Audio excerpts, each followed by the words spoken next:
যে যত যাই বলুক আর যাই করুক, প্রথমে পরিবার, তারপরে সব কিছু।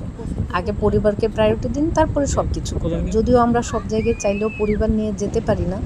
ফ্ল্যাশব্যাক। হ্যালো এভরিওয়ান, আসসালামু আলাইকুম। কেমন আছেন সবাই? আশা করছি ভালো আছেন।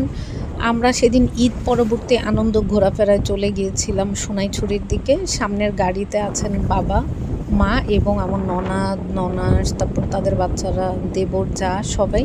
পেছনের বাইকগুলোতে ছিলাম আমি, আমার হাজব্যান্ড, আরেকটা বাইকে আমার দেবর, আমার ননদ, আরেকটা বাইকে ছিল আরেকজন দেবর এবং আমার ননাসের ছেলে। তো আমরা সবাই একসাথে কোথায় গেলাম, কী কী করলাম, সব কিছু থাকছে আজকের এই ভিডিওতে। চেকপোস্ট পার করে আমরা সোনাইছড়িতে ঢুকে গেছি। তো সোনাইছড়ি তো মোটামুটি অনেক বেশি খারাপ। বৌদ্ধ মন্দির, পরপর দুইটা বৌদ্ধ মন্দির দিয়ে মূলত সোনাইছড়ির রাস্তাটা শুরু হয়। তো সোনাইছড়ি তো মোটামুটি অনেক বেশি খারাপ, অনেক মানে অনেক। তো আমার শাশুড়ি এই খারাপ বিষয়টার সাথে অভ্যস্ত ছিলেন না, বেচারি খুবই ভয় পেয়েছে। আর পারিবারিক ট্যুর যেটা হয়, পরিবারের সবাইকে একসাথে নিয়ে গেলে কোথাও কোথাও মাঝে মধ্যে একটু হ্যাসেল তো হয়ই, একটু ঝামেলা হয়ে যায়। কিন্তু আমার শাশুড়ি বেচারি এত ভয় পাইছে, সে গাড়ি থেকে নেমে বলতেছে আল্লাহকে ডেকে ডেকে তার রাস্তা শেষ হচ্ছিল না, এরকম একটা অবস্থা। তো আমরা যেখানেই যাই ইদানিং কেন জানি বৃষ্টি হয়। আমরা যাচ্ছিলাম, ওর মধ্যেই বৃষ্টি শুরু হয়েছে এবং আমরা সবাই ভিজে গেছিলাম যারা বাইকে ছিলাম। তারপরেও আমরা সোনাইছড়িতে যাই। সোনাইছড়িতে যে অসাধারণ মজা করি, মানে যেটা বলে কাউকে বোঝানোর মতো না। আসলে পারিবারিক ট্যুর তো এটা অন্যরকম একটা মজা, মানে এতগুলো মানুষ একসাথে থাকলে এমনি মজা হয়। আমরা প্রায় 20 জন একসাথে ছিলাম এবং যেটা সব থেকে বেশি ভালো লাগছে সেটা হচ্ছে মা বাবা হ্যাপি ছিল, ননদ ননাসরা হ্যাপি ছিল, আমার ভাসুর ছিলেন, আমার যা ছিলেন, সবাই অনেক হ্যাপি ছিল। এই অন্য কেউ হ্যাপি হলে আমার খুব ভালো লাগে।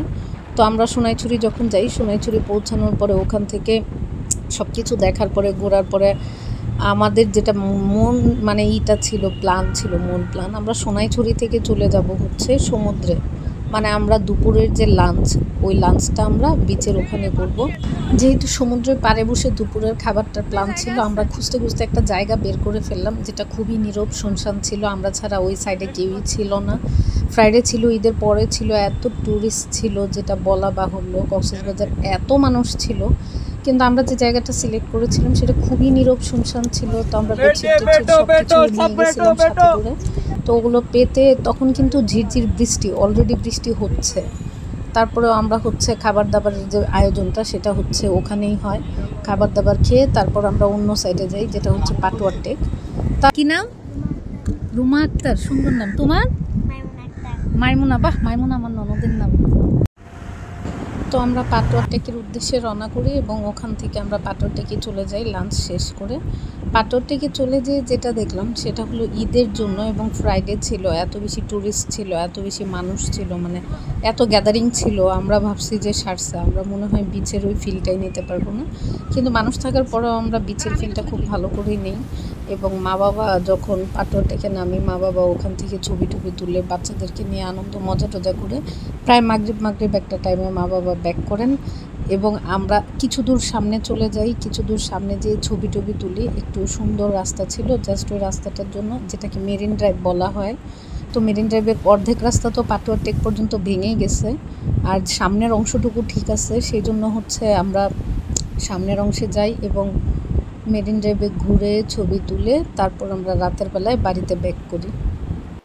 এবং নিয়ম অনুসারে আমরা আবারও বৃষ্টিতে ভিজি, বৃষ্টিতে ভিজতে ভিজতে তারপর আমরা রাতের বেলায় বাড়িতে ব্যাক করি। আমি শেষের অংশটা টানবো না, পুরো জায়গাটা এরকমই থাকবে, কারণ হচ্ছে সাম্পান আমার অনেক পছন্দের জিনিস। আর এই জায়গাটা এত সুন্দর করে এতগুলো সাম্পান রাখা ছিল, আমি এই অংশের পুরো ভিডিওটা করছি।